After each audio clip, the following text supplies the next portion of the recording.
interventionnisme. Bonjour à toutes et à tous. On rentre dans cette période de transition. Tout d'un coup, nous découvrons un peu brutalement que nous sommes victimes de notre propre succès. L'homme doit prendre en charge les conséquences de son intelligence. La contrainte n'a jamais été l'ennemi de l'innovation, elle en est la condition. Nous découvrons un peu brutalement que pour finir sur notre planète, la norme n'est pas l'abondance, la norme est la rareté. Il faut construire cette transition. La troisième révolution énergétique, c'est celle combinée, je dirais, des énergies renouvelables, du digital et des réseaux intelligents. On va entamer un grand moment de démocratie. On voit bien que là, depuis quelques années, avec l'émergence et la compétitivité des énergies renouvelables, les choix politiques en matière également de développement des énergies renouvelables font que le système électrique s'est profondément modifié. Le cadre législatif et politique a évidemment lui-même parallèlement énormément progressé, pas seulement en France, mais worldwide on pourrait dire, en confiant au territoire beaucoup plus de responsabilités. Le facteur intégrant de tout cela étant le monde digital et numérique, qui donne évidemment énormément de possibilités pour engager de manière massive le développement des énergies renouvelables.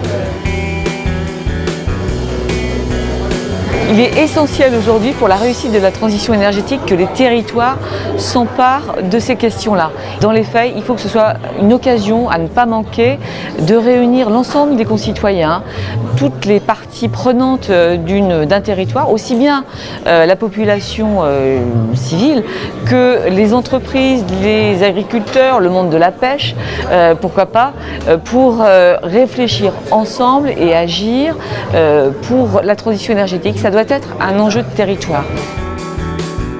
La transition énergétique, c'est la réduction des consommations. On parle beaucoup de production, mais c'est aussi réduire nos propres consommations. Pour y arriver, il faut que le citoyen ait conscience de l'intérêt de faire ce geste et qu'il s'engage. Je voudrais insister sur 3 facteurs qui peuvent préfigurer un rôle beaucoup plus actif des citoyens dans la transition énergétique et qui est un rôle qui est indispensable.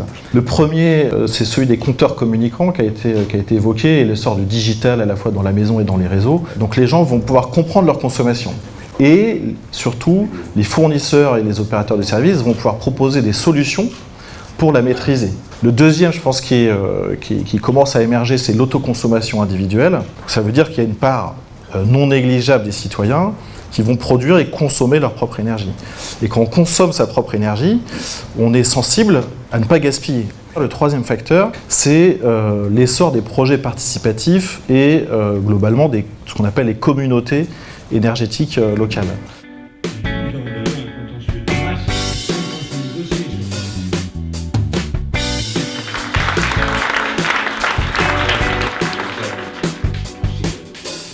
Autrefois, le système électrique s'adaptait à la demande du client, si je fais simple, alors qu'avec un système électrique qui va être de plus en plus renouvelable et donc de plus en plus intermittent, il va falloir faire l'inverse, avoir un consommateur qui devient consommateur, c'est-à-dire qui s'adapte aux contraintes du système électrique. On a besoin du compteur Linky pour la plupart de ces innovations-là, l'autoconsommation, le pilotage de la consommation, tous ces éléments-là nécessitent une mesure précise de ce qui se passe à l'interface entre le site de consommation et le système électrique. Donc le compteur Linky est absolument crucial pour ça.